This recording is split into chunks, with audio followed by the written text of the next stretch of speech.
My dear friends, let me tell you about Margaret Hayes, a woman whose story will remind you that it's never too late to stand up for yourself, no matter who's trying to push you around. At 70 years old, Margaret finally did something she'd been dreaming about since she was 25. She bought herself a little farm in Vermont. Now, I know what you're thinking. 70 sounds awfully late to be starting over, but sometimes elderly wisdom comes not from knowing everything, but from finally knowing what truly matters. Margaret spent 45 years as a high school English teacher in Ohio, watching other people's children grow up while sacrificing her own dreams for what everyone else thought was practical. Her late husband, God rest his soul, had been one of those men who meant well, but somehow always found reasons why her dreams weren't quite feasible. We need to save for the kids' college, he'd say, or the timing just isn't right, Maggie. Year after year, that little farm in Vermont, the one she'd circled in real estate magazines and tucked away in her hope chest, remained just a beautiful dream. But you know how life has a way of surprising us? After Harold passed and the kids were all settled with families of their own, Margaret found herself sitting in that empty house in Ohio, looking at her savings account and thinking, if not now, when? The inspiring elderly stories we hear aren't always about people who achieve their dreams young. Sometimes they're about people who refuse to let those dreams die, no matter how long they took to bloom. So there she was at 70 years old, signing papers on a modest farmhouse with 12 acres of rolling hills, a red barn that needed some paint, and a view that made her heart sing every single morning. The elderly empowerment she felt walking through those rooms for the first time wasn't just about owning property. It was about finally putting herself first. She'd spent decades being the good wife, the devoted mother, the reliable teacher. Now, Margaret Hayes was ready to just be Margaret. The farmhouse wasn't fancy. 2 bedrooms, 1 bathroom, and a kitchen with windows that looked out over apple trees Harold had never let her plant because they're too much work. She hung her grandmother's lace curtains in those windows and felt something she hadn't experienced in years. Pure, uncomplicated joy. This wasn't just a house. It was proof that dreams deferred aren't always dreams denied. For 3 glorious weeks, Margaret lived exactly the life she'd imagined. She'd wake up at the sunrise, make her coffee in her own kitchen, and sit on the wraparound porch watching deer graze in her meadow.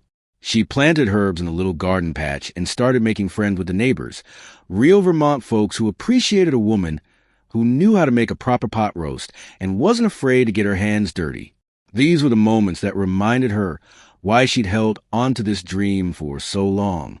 But as anyone who's lived long enough knows, peace has a way of attracting chaos, especially when family gets involved. Margaret was about to discover that standing up for yourself sometimes means standing up to the people you love most, and that generational wisdom often comes wrapped in conflicts we never saw coming. The phone rang on a Tuesday morning while Margaret was enjoying her second cup of coffee and planning which corner of the barn she'd turn into a reading nook. It was her son, Daniel, and she could tell from his voice that this wasn't going to be one of their pleasant catch-up calls. Daniel was 38, a successful lawyer in New York City, married to Vanessa Carter, a woman whose name always seemed to come with its own set of expectations and complications. "Mom, I've got some exciting news," Daniel said, but Margaret had been around long enough to know that when someone leads with exciting news in that particular tone, you'd better brace yourself. "Vanessa has planned something really special for your housewarming. She's invited some of my colleagues and their spouses, really important people, Mom, to come celebrate with you this weekend." Margaret set down her coffee cup carefully, the way you do when you sense the ground shifting beneath your feet. "This weekend? Daniel, honey, I haven't even unpacked all my boxes yet. And what do you mean by some colleagues?" "Oh, just 18 people or so." Vanessa's voice came to the background, clearly having taken over the conversation. "Nothing too elaborate, Margaret. We thought it would be perfect. Your charming little farmhouse, all that rustic space. It'll be so authentic for city folks to experience real country living." Now, I want you to understand something about Margaret at this moment. This was a woman who'd spent decades accommodating other people's plans, other people's schedules, other people's definitions of what her life should look like. But standing in her own kitchen, looking out at her own apple trees on her own land, something inside her started to shift. The elderly wisdom that comes from finally knowing your own worth was beginning to stir, though she didn't quite recognize it yet. 18 people? Margaret repeated slowly. Vanessa, dear, this is a 2-bedroom farmhouse, not a resort. Where exactly did you think everyone would sleep? Oh, we've got it all figured out, Vanessa continued breezily. There are several lovely bed and breakfasts in the area. The guests can stay there and just come to your place for the meals and entertainment. It'll be like having your own private retreat center. Daniel's been telling everyone about his mother's adorable farm, and Mr. Foster, he's potentially our biggest client, is so excited to see authentic Vermont country life. Margaret felt that familiar tightness in her chest, the same feeling she used to get when Harold would volunteer her to host a church potluck without asking, or when the principal would assign her extra duties, because Margaret never says no. But this time, something was different. Maybe it was the morning light streaming through her own windows, or the fact that she was finally standing in the place she dreamed of for decades. But Margaret found herself saying something she'd never said before. Actually, Vanessa, I didn't need to think about this. The silence on the other end of the line was telling. Daniel cleared his throat. Mom, these are really important people. This could be huge for my career. You know how much you want to support the family. And there it was, the same manipulation that had kept her dreams on hold for 45 years. The implication that loving her family meant disappearing into whatever role they needed her to play. But standing in her farmhouse kitchen, surrounded by the life she'd finally built for herself, Margaret felt something she hadn't experienced in decades. The quiet strength that comes from finally having something that's entirely your own. The mother-in-law drama that was about to unfold wasn't really about party planning or house guests. It was about something much deeper, about whether Margaret would spend the rest of her life being a supporting character in other people's stories, or whether she'd finally claim the right to be the hero of her own. After hanging up the phone, Margaret found herself standing perfectly still in her kitchen, remembering another conversation from 30 years ago. She'd been about 40 then, full of dreams about turning their basement into an art studio where she could finally pursue the painting she'd abandoned after getting married. Harold had listened patiently, nodding in all the right places, before explaining why it wasn't practical. The kids need that space for their projects, he'd said. And besides, Maggie, when would you find time? You got dinner to make and papers to grade. She'd put away her art supplies that day, telling herself that being a good wife and mother meant putting everyone else's needs first. The basement became Daniel's model train paradise, then later a storage room for Christmas decorations and outgrown clothes. Her easel ended up in a garage sale, bought by some young woman who probably had no idea she was purchasing someone else's abandoned dreams. But standing in her Vermont kitchen, looking out at the morning light dancing across fields that were finally, truly hers, Margaret realized something that felt like both a revelation and a reckoning. She was 70 years old, and she was tired of being a supporting character in everyone else's story. The elderly empowerment coursing through her wasn't anger exactly. It was something deeper and more profound. It was a recognition that she'd spent decades mistaking selflessness for love and accommodation for family harmony. This wasn't just about 18 strangers descending on her peaceful farmhouse. This was about Vanessa's pattern of treating her like a convenient prop in whatever drama would best serve Daniel's career. Margaret remembered the Christmas when Vanessa had surprised her by inviting 12 people for dinner without asking, then spent an entire evening making subtle comments about Margaret's quaint cooking and old-fashioned decorating. She remembered the Easter when Vanessa had rearranged Margaret's entire living room for photos, explaining that social media is so important for professional networking, and we need the background to look more sophisticated. Each memory was like a small stone being added to a pile, and Margaret was beginning to feel the weight of all those accumulated compromises. But more importantly, she was beginning to feel something else. The stirring of what her generation might recognize as righteous indignation. Not the petty kind that comes from wounded pride, but the deeper kind that comes from finally understanding that allowing people to disrespect you isn't actually loving them. It's enabling them. She walked out onto her porch and sat in the rocking chair she bought at the local antique shop, the one Harold would call an unnecessary expense. The autumn air carried the scent of apples from her trees and wood smoke from a neighbor's chimney. This was the life she dreamed of, the peace she worked 45 years to afford. And here was her daughter-in-law treating it like a stage set for her social ambitions. But Margaret's elderly wisdom was telling her something important. This wasn't really about Vanessa.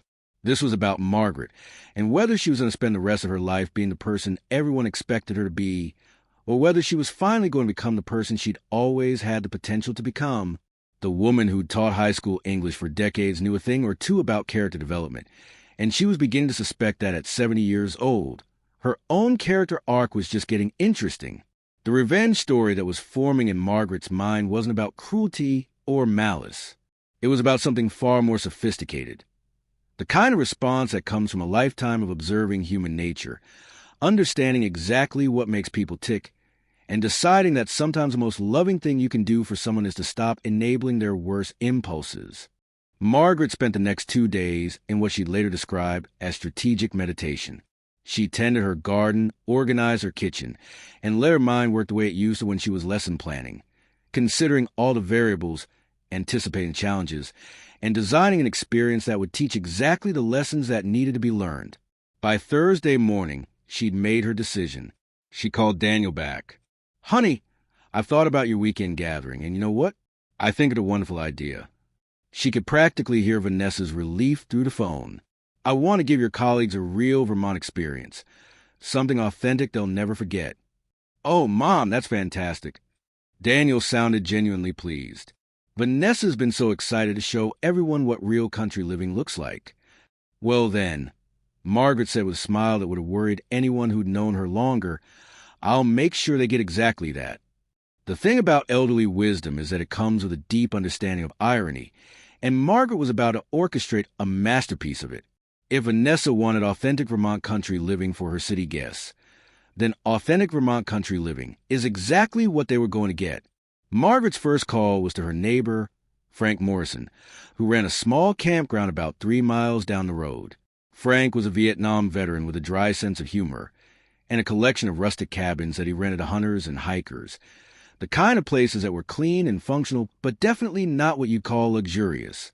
Each cabin had basic furniture, a wood-burning stove, and bathroom facilities that were generous by camping standards, but might seem a bit Spartan to people accustomed to Manhattan hotels. "Frank," Margaret said, "I need to rent 5 of your cabins for the weekend. I've got some city folks coming who want the authentic Vermont experience." Frank chuckled.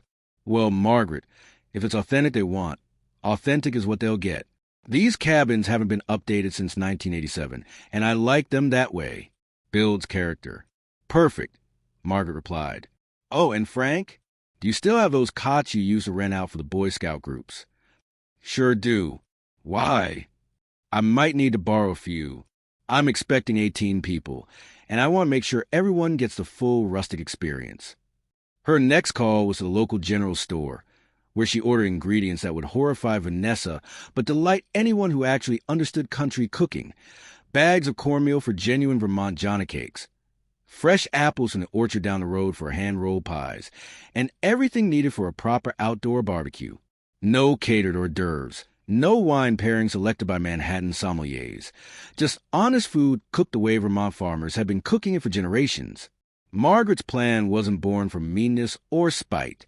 It was born from something much more powerful, the understanding that sometimes people need to experience authenticity to recognize how much artificial sophistication they've been hiding behind. This was going to be family conflict resolution of the most elegant kind, not through confrontation or argument, but through the simple application of natural consequences. The inspiring elderly stories Margaret remembered from her childhood were always about women who found creative ways to teach important lessons. Her own grandmother had once cured a pompous dinner guest of his table manners criticism by serving him a 7-course meal on her finest china and making him eat it with his hands, explaining that, "Since you seem to know so much about proper dining, I thought you might enjoy the authentic medieval experience." The guest never criticized anyone's hospitality again. Now it was Margaret's turn to apply that kind of generational wisdom to her own family situation, and she was discovering that standing up for yourself didn't always require raising your voice. Sometimes it just required perfect, patient execution of exactly what people said they wanted. Friday afternoon arrived with the crisp clarity that only October in Vermont can provide, and Margaret watched from her kitchen window as the first car pulled into her gravel driveway. It was Daniel's BMW, followed closely by a sleek SUV that could only belong to Vanessa's idea of appropriate country transportation. Margaret smoothed her apron, one of her grandmother's, printed with tiny strawberries and worn soft from decades of use, and went out to greet her guests. Vanessa emerged from the passenger seat in what Margaret could only describe as country club meets safari expedition.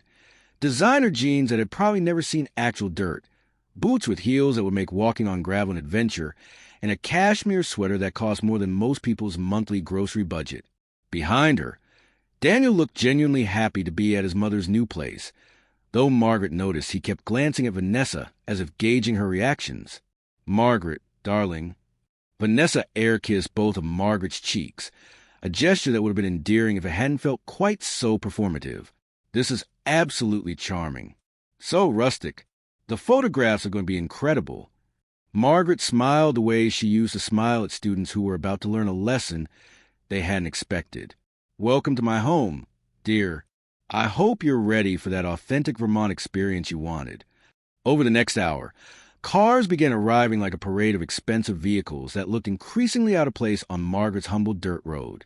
There was Mr. Foster, the important client, in his Mercedes that was now coated with road dust. There were 3 other lawyers from Daniel's firm, 2 architects, a financial planner, and their various spouses, all dressed in versions of what city people thought country casual should look like. Margaret watched Vanessa take charge of the introductions, presenting the farmhouse like it was her own personal discovery. "Isn't this just perfect? Daniel's mother has the most wonderful eye for authentic rural charm. Look at those genuine wood floors. And that kitchen, it's like stepping back in time." What Vanessa didn't notice, but Margaret certainly did, was the way some of the guests were exchanging glances. These weren't all naive city dwellers. Mr. Foster, in particular, had grown up on a farm in Iowa before building his Manhattan real estate empire, and Margaret could see him taking in the scene with the knowing eye of someone who recognized when authenticity was being packaged for consumption. "Mrs. Hayes." Mr. Foster approached Margaret while Vanessa was busy staging photos of the group on the front porch. "This is a beautiful place. How long have you lived here?" "Actually, Mr. Foster, I just moved in a month ago. This is my retirement dream come true." Margaret's genuine pleasure in her new home was unmistakable, and Mr. Foster nodded approvingly. "Smart woman. I've been looking for a place like this myself, somewhere real, where you can actually breathe." He glanced back at the group posing for Vanessa's photos. City living has its advantages, but sometimes you forget what peace actually feels like. This was the moment Margaret realized her plan might work even better than she'd hoped. These weren't all shallow social climbers. Some of them, like Mr. Foster, were people who might actually appreciate authentic experiences over manufactured ones. The elderly empowerment she felt wasn't just about standing up to Vanessa anymore. It was about offering something genuine to people who were probably hungry for it, without even realizing. "Well," Margaret announced to the group, "I imagine you'd all like to get settled in your accommodations. I've arranged for you to stay at some truly authentic Vermont lodgings, the kind of places that give you the real experience of how people actually live up here." Daniel looked confused. "Mom, I thought they were staying at them we looked at online." Margaret's smile was perfectly innocent. "Oh, that place was far too fancy for people who want to experience genuine country life. I found something much more authentic." The convoy of luxury vehicles following Margaret's pickup truck down the winding dirt road to Frank Morrison's campground was a sight that would have made Norman Rockwell reach for his brushes. Margaret could see the dust clouds rising behind the Mercedes and BMWs in her rearview mirror, and she found herself humming an old folk song her grandmother used to sing while doing chores. Frank was waiting for them with the patient amusement of a man who'd seen city folks try to rough it before. He'd lined up 5 of his most authentic cabins, sturdy structures that had housed generations of hunters, fishermen, and scout groups. They were clean, functional, and about as far from the Four Seasons as you could get while still technically qualifying as indoor accommodation. "Folks," Margaret announced as the group gathered around her truck, "meet Frank Morrison, your host for the weekend. Frank's family has been running this place for 3 generations, so he knows more about authentic Vermont living than anyone. Vanessa stepped forward with her brightest social smile, the kind that usually worked on maitre d's and sales associates. Mr. Morrison, I'm Vanessa Hayes. We're so excited to experience your facility. The slight pause before facility spoke volumes. Frank tipped his baseball cap politely. Ma'am, welcome to Morrison's. Now, I should mention a few things about the accommodations. The cabins are heated with stoves. You'll find split with stacked outside each one. The bathroom facilities are shared and located about 50 yards behind the main cabin cluster. We provide soap and towels, but if you're particular about your toiletries, you might want to bring your own. Margaret watched the expressions change across the group's faces with the detached interest of a scientist observing a fascinating experiment. Mr. Foster looked genuinely intrigued. One of the architects was already taking notes, probably filing away details for some future rustic luxury project. But Vanessa's smile had frozen into something that resembled a grimace more than an expression of joy. Shared facilities? Vanessa repeated faintly. And we're heating our own cabins? Yes, ma'am, Frank replied cheerfully. Part of the authentic experience. City folks usually find it pretty refreshing after a while. Gets you back in touch with the basics, you know? No cell phone service up here either. The mountains interfere with the towers. Real peaceful. Daniel looked at his mother with growing suspicion. Mom, maybe we should discuss the sleeping arrangements. Oh, I've got it all figured out, Margaret said brightly. Frank's been kind enough to provide cots for the cabins that need extra beds. Everyone will have a place to sleep, and you'll all be close enough to nature to really appreciate what Vermont country living is all about. It was Mr. Foster who broke the tension by throwing back his head and laughing, a genuine, delighted sound that echoed off the surrounding hills. Mrs. Hayes, this is exactly what I needed.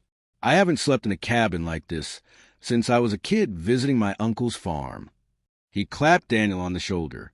Your mother's got the right idea. When's the last time any of us had to build a fire to stay warm? This will be an adventure. His enthusiasm was infectious, and Margaret watched as some of the other guests began to see the situation through his eyes rather than Vanessa's. The financial planner mentioned that he used to go camping with his kids before life got too busy. One of the wives said she'd been wanting to try a digital detox anyway. The toxic daughter-in-law dynamic that Margaret had been enduring for years was starting to shift as the group began to separate into those who could appreciate authenticity and those who were still desperately clinging to their comfortable artifice. But Vanessa wasn't giving up that easily. As the group began exploring their rustic accommodations, she cornered Margaret near the truck. What exactly are you trying to prove here? Vanessa's voice was low but sharp. These are important people, Margaret. This is Daniel's career we're talking about. Margaret looked at her daughter-in-law with the calm patience she perfected over decades of dealing with difficult students and demanding administrators. Vanessa, dear, I'm giving your guests exactly what you asked for, an authentic Vermont country experience. If you wanted something different, perhaps you should have asked for something different. The generational wisdom in Margaret's response wasn't lost on either of them. This wasn't just about accommodations or party planning anymore. This was about respect, boundaries, and the difference between loving someone and allowing them to walk all over you. By 6 o'clock, Margaret's farmhouse kitchen was filled with the kind of aromas that make people remember why their grandmothers were such good cooks. She'd spent the afternoon preparing what her mother would have called a proper country supper. Nothing fancy or pretentious, just honest food made with ingredients you could pronounce and recognize. The corn chowder simmering on the stove had been made from corn she'd shucked herself, bought from a farmer down the road who'd been growing the same varieties for 30 years. The guests began arriving as the sun was setting behind the mountains, casting long golden shadows across Margaret's meadow. She watched through her kitchen window as they made their way up the path from the campground, some of them looking genuinely refreshed by their afternoon of roughing it, others appearing slightly shell-shocked by the reality of chopping wood and lighting fires. Mr. Foster arrived first, looking more relaxed than he had all day. Mrs. Hayes, I haven't felt this good in months. There's something about spending an hour splitting kindling that just clears your head. He held up his hands, which were slightly dirty and showed a small blister. Haven't had honest calluses in 20 years. Margaret smiled as she ladled chowder into bowls that had belonged to her grandmother. Simple white china with tiny blue flowers, the kind that looked beautiful without trying to impress anyone. That's what my husband never understood about this place. He thought retirement should be about avoiding work, but sometimes the right kind of work is exactly what feeds your soul. The dining room, which could charitably be called cozy and realistically be called small, somehow managed to accommodate all 18 guests around Margaret's extended table. A combination of her regular dining table, a card table, and 2 sawhorses with a piece of plywood that she'd covered with her grandmother's best tablecloth. It wasn't elegant by Manhattan standards, but there was something undeniably welcoming about the mismatched chairs and the way everyone had to squeeze together to make room. Vanessa arrived looking like she'd spent the afternoon negotiating a hostile takeover, rather than enjoying a pastoral retreat. Her designer jeans now showed actual dirt marks, and her carefully styled hair had been rearranged by the Vermont wind into something that was almost human. She surveyed the table setup with barely concealed horror. "Margaret, shouldn't we have placed cards? And where are the wine glasses?" Margaret was setting out mason jars filled with apple cider from the orchard down the road. "I thought we'd keep things simple tonight, dear. Sometimes the best conversations happen when people aren't worried about which fork to use." This was family conflict resolution at its most elegant. Not through confrontation, but through the simple act of creating an environment where people's true natures could emerge.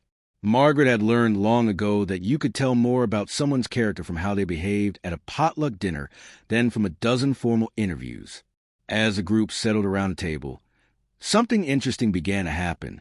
Without the usual social armor of expensive restaurants and carefully orchestrated environments, people started talking to each other like human beings rather than networking opportunities. The architect found himself deep in conversation with Frank Morrison about traditional building techniques. One of the lawyers discovered that the financial planner had grown up on a dairy farm and knew more about sustainable agriculture than most environmental consultants. But it was Mr. Foster who asked the question that changed the entire evening. "Mrs. Hayes, tell us about this place. What made you decide to start over at?" He paused diplomatically. 70. Margaret supplied without embarrassment. "And it's quite a story, actually." She looked around the table at these people who'd come expecting a performance, and instead found themselves part of something real. "Would you like to hear it?" Even Vanessa couldn't object to that request, and Margaret began to tell them about the dream she'd carried for 45 years, about the compromises she'd made, and the hopes she'd almost abandoned. She talked about Harold and his well-meaning but suffocating protectiveness, about the years of teaching other people's children while putting her own desires on hold, about finally reaching the point where she realized that loving your family doesn't mean disappearing into their expectations. The elderly empowerment in her voice was unmistakable, but it wasn't bitter or angry.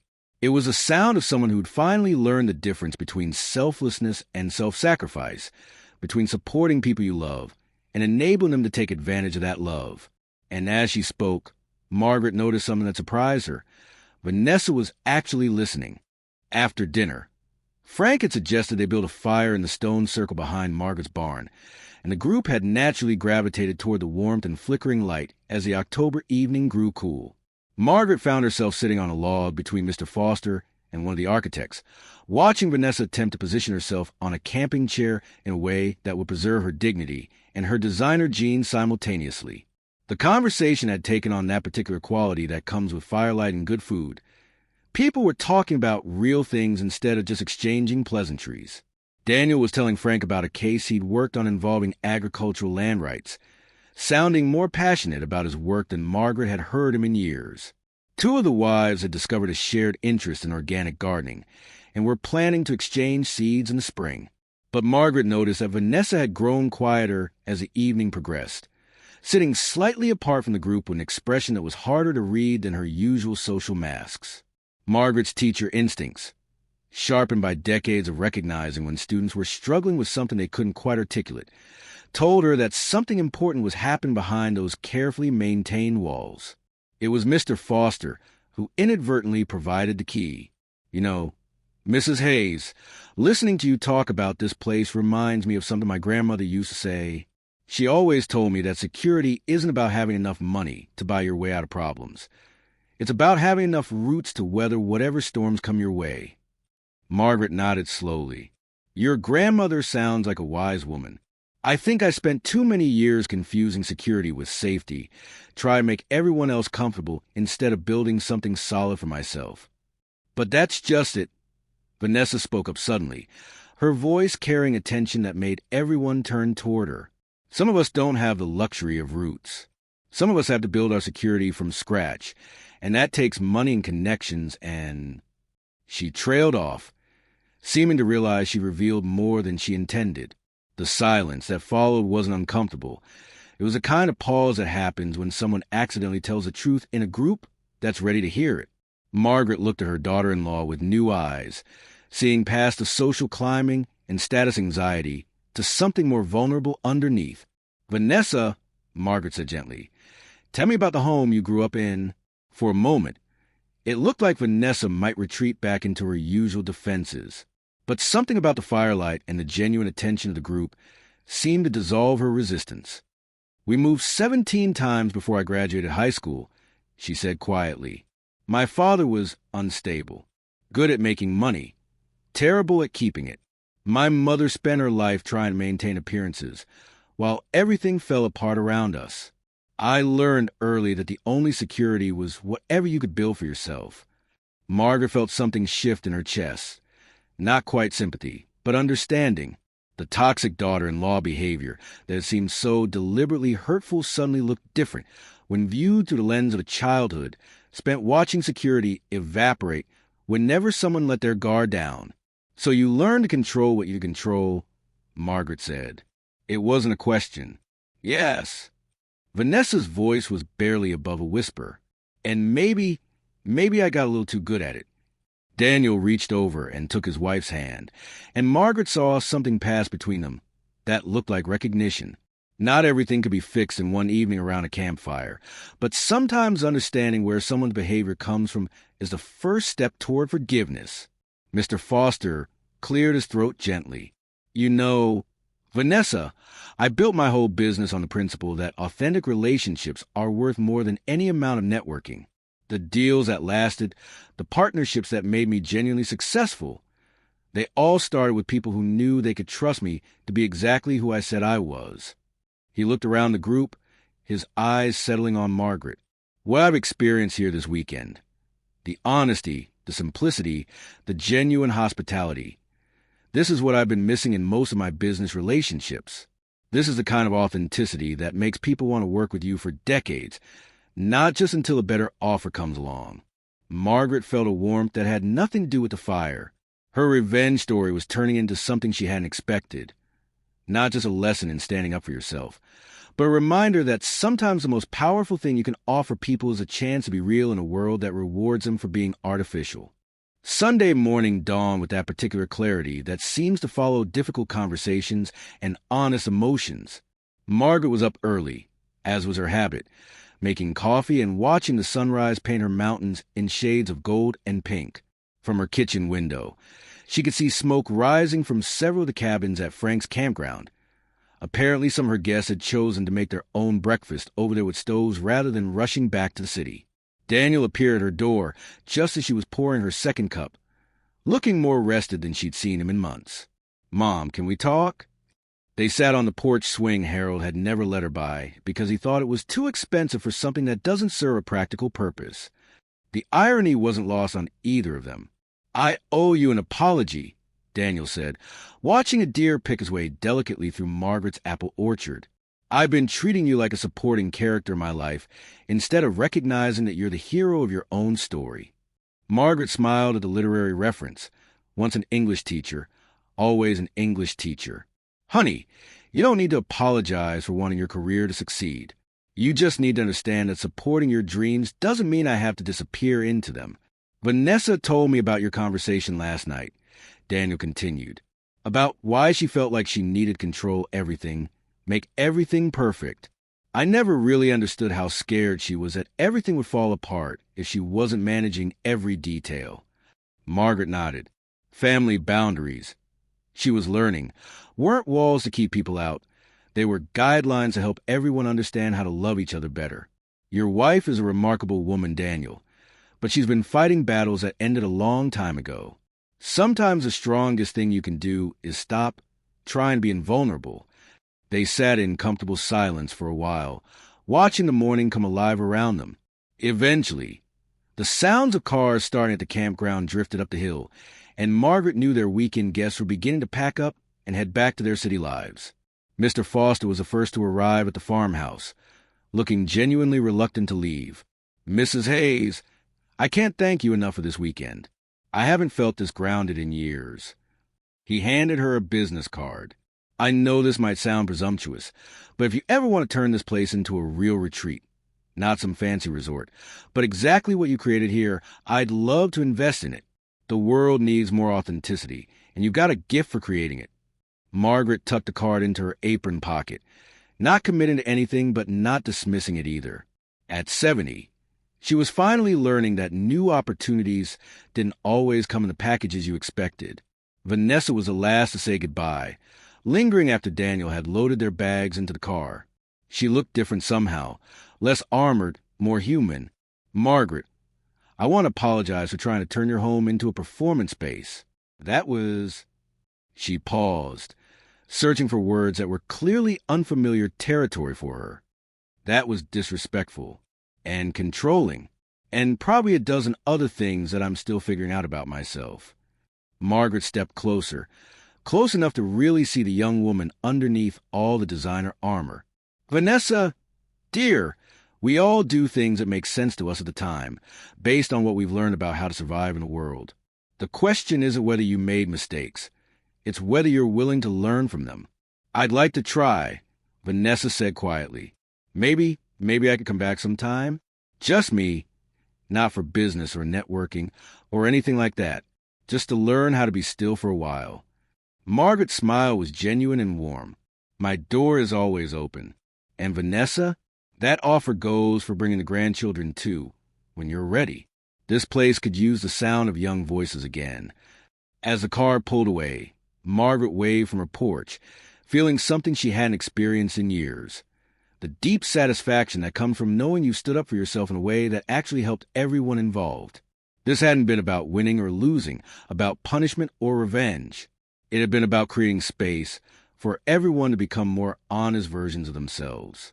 The inspiring elderly stories she'd grown up with were full of women who found their power not through domination, but through the quiet strength of knowing their own worth and refusing to compromise it. Standing on her porch, looking out over the land she'd waited 70 years to claim, Margaret realized she'd finally become one of those women herself. Later that afternoon, as she was cleaning up the last traces of the weekend's adventure, her phone rang. It was her neighbor, Mrs. Chun, calling from the house across the valley. "Margaret, I couldn't help but notice all the fancy cars at your place this weekend. Everything okay over there?" Margaret laughed, settling into her kitchen chair with a cup of tea. "Everything's more than okay, Helen. I think I just figure out the difference between being a good hostess and being a doormat." "Well, it's about time," Mrs. Chin said with the frankness of someone who'd lived long enough to speak her mind. "You've been too nice for too long. How'd it go?" "Let's just say that sometimes the best way to teach people about authenticity is to give them exactly what they ask for," Margaret replied, watching the late afternoon sunlight slant across her kitchen table. "Turns out when you stop pretending to be what everyone else needs you to be, you create space for them to stop pretending too." As she hung up the phone, Margaret realized that her story was far from over. At 70, she wasn't winding down, she was just getting started. The farmhouse around her felt different now. Not just like a place she bought, but like a home she truly claimed. And maybe, just maybe, Mr. Foster's idea about turning it into a retreat wasn't as far-fetched as it sounded. After all, the world was full of people who'd spent their lives being what others expected them to be, compromising their dreams for the comfort of family harmony, mistaking accommodation for love. Maybe there was something to be said for a place where people could come to remember who they really were underneath all the roles they'd learned to play. Margaret walked out to her mailbox as the sun was setting, enjoying the crisp autumn air and the absolute quiet that came with living miles from the nearest highway. In the mailbox, along with the usual bills and advertisements, was a handwritten note from Mr. Foster's assistant, containing the business proposal he'd mentioned and a personal note. "Mrs. Hayes, You reminded me that the most valuable things in life can't be manufactured or purchased. They can only be cultivated with patience, authenticity, and the courage to be exactly who you are. Thank you for an unforgettable weekend. Standing there in the gathering dusk, Margaret felt the kind of peace that comes not from avoiding conflict, but from navigating it with grace and emerging stronger on the other side. She spent 45 years learning how to disappear into other people's expectations. Now she was ready to spend however many years she had left learning how to be fully, completely, unapologetically herself. The elderly empowerment she felt wasn't about age or defiance or proving anyone wrong. It was about the quiet revolution that happens when someone finally decides that their own happiness matters just as much as everyone else's comfort. It was about understanding that loving your family sometimes means refusing to enable their worst impulses, and that the greatest gift you can give the people you care about is an example of someone living authentically. As she walked back toward her farmhouse, its windows glowing warm yellow in the deepening twilight, Margaret smiled to herself. Tomorrow she'd call Mr. Foster's office and set up a meeting to discuss his retreat proposal, not because she needed the money or the validation, but because she was finally ready to build something that reflected her own vision of what the world could be, a place where people could come to remember that authenticity isn't something you perform, it's something you simply allow yourself to be. The revenge story she thought she was writing had become something much better, a love story between a woman and the life she'd always been meant to live. And at 70 years old, Margaret Hayes was just getting started on the best chapter yet. Behind her, the farmhouse settled into evening quiet, and somewhere in the distance, an owl called across the valley, the sound of wild things claiming their territory under the vast Vermont sky. Margaret listened to it as she climbed the porch steps, recognizing that call something of her own voice, finally free to speak its truth without apology or accommodation. The generational wisdom she'd inherited from her grandmother, her mother, and all the strong women who'd come before her hadn't been about suffering in silence or sacrificing endlessly for others. It had been about this: the knowledge that a life lived authentically, with boundaries respected and dreams pursued, was the greatest gift she could give not just to herself, but to everyone who loved her. Standing in her doorway, looking back over the land that was finally, truly hers, Margaret whispered quiet, "Thank you," to the women who taught her that it's never too late to become who you were always meant to be. Then she went inside to make her evening tea, plan her week, and dream about all the beautiful, authentic tomorrows still waiting to unfold. Margaret's story teaches us that it's never too late to reclaim your authentic self. At 70, she discovered what many of us struggle with our entire lives: the difference between loving someone and losing yourself in their expectations. Her journey reminds us that setting healthy boundaries isn't selfish. It's essential for genuine relationships to flourish. The most powerful lesson here is that authenticity has a magnetic quality. When Margaret stopped performing the role everyone expected and started being genuinely herself, she created space for others to do the same. Even Vanessa, who seemed impossibly controlling, began to soften when faced with real honesty instead of resentful compliance. Margaret's approach shows us that standing up for yourself doesn't require cruelty or confrontation. Sometimes the most effective response is simply giving people exactly what they ask for authentically. When we stop enabling poor behavior by constantly accommodating it, we force others to confront their own choices. For anyone feeling trapped in patterns of people-pleasing or family drama, remember, your dreams and peace of mind matter just as much as everyone else's comfort. True security doesn't come from controlling others or being controlled. It comes from knowing who you are and having the courage to live accordingly, regardless of your age. Thank you for watching the video. Please comment with number 1 to let me know you have watched the whole video. Please like the video, subscribe to the channel, and turn on the notification bell to always receive new videos as soon as possible.